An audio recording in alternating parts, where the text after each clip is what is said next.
Honorable Governor Khyber Pakhtunkhwa, Mr. Faisal Karim Kundi Saab, Honorable Dr. Ishrat Hussain Saab, Yusuf Hussain Saab, President, Overseas Investor Chamber of Commerce, respected speakers, visionaries, and distinguished guests, Assalamu alaikum. It is my absolute pleasure and privilege to welcome you to the 8th edition of the Leaders in Islamabad Business Summit, a platform where big ideas meet brave action, where imagination walks hand in hand with policy, and where we don't just talk about the future, we help shape it, and that's our destiny. We are honored to co-host this iconic summit with our dynamic partners at Nutshell Conferences. And I'd especially like to thank Asfar Ehsan, a relentless believer in the power of youth and entrepreneurship, for championing young companies like Unity Foods and giving us a seat at this important table. I just want to make another point for Asfar.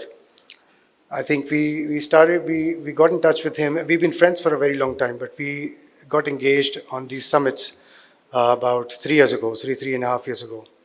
And this was the time when Pakistan was really into managing extremely difficult economic challenges, with inflation hitting 35%, interest rates about 22%. We couldn't really see light at the end of the tunnel. But what Asfar said to me once was, at that time, that we cannot give up. We need to keep looking forward. And it was his commitment to make sure that Pakistan is open for investments. And even in those times, he encouraged international investors to come into Pakistan to see what Pakistan has to offer. So I really commend Asfar on that. Today's theme is navigating the unknown. It could not be more timely. Because the world as we know it is changing, geopolitics is shifting, global trade routes are evolving, AI is rewriting industries, and the climate clock is ticking. In times like these, Pakistan cannot afford to react. We must lead. But to lead through uncertainty, we must first rise above the noise and take a bird's eye view. A panoramic perspective of where we stand and where we can go and where we want to go. Let's talk about transformation. Pakistan is on a defining journey. What began as a blueprint by the interim government has now been adopted and accelerated by the current elected government. And the result in just 2.5 years are both significant and promising. And all of this has happened because of one basic principle that the government followed, in my opinion, which was getting political stability in place, number one. Having an economic plan or a strategic economic plan, not just for the short-term reason, but for longer term, and consistently following it, no matter what the headwinds are. So that was extremely important for the government. So I think these two factors have really played well in terms of allowing the government and all the stakeholders to stabilize the ship for ourselves.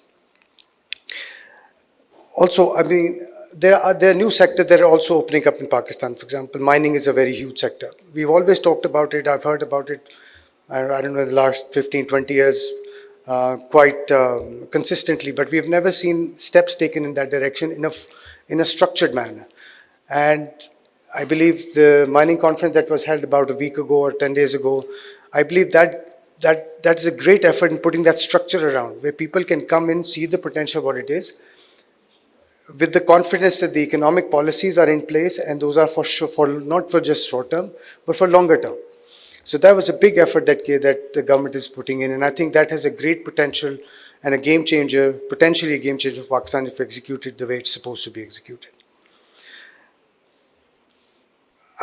In respect to other sectors also, IT sectors, we've already talked about it. We've always sold ourselves as having one of the youngest populations in the world.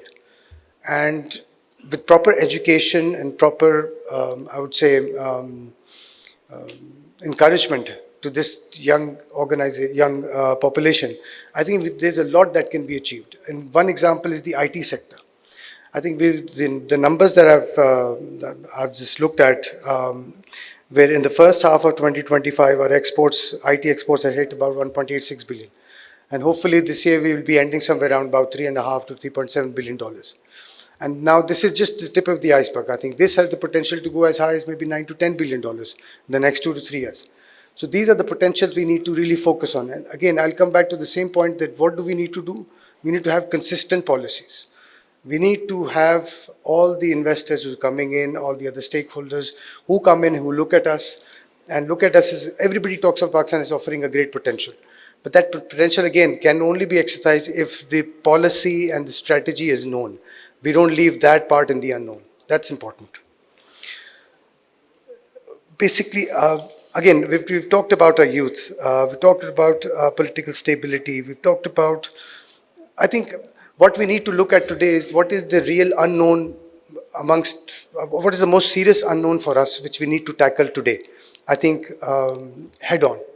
And that I think is the impact or possible impact of climate change on us, on Pakistan.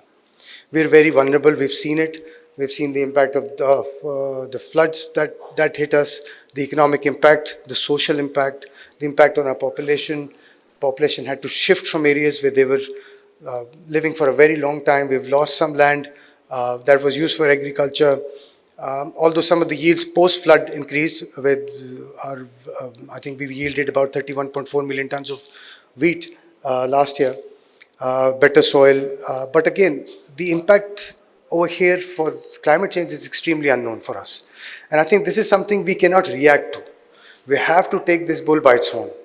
If we don't do that, because whether it's economic, whether it's social, we may not have that kind of room available to react to that situation. So today, both the public sector and the private sector as partners need to look at it, need to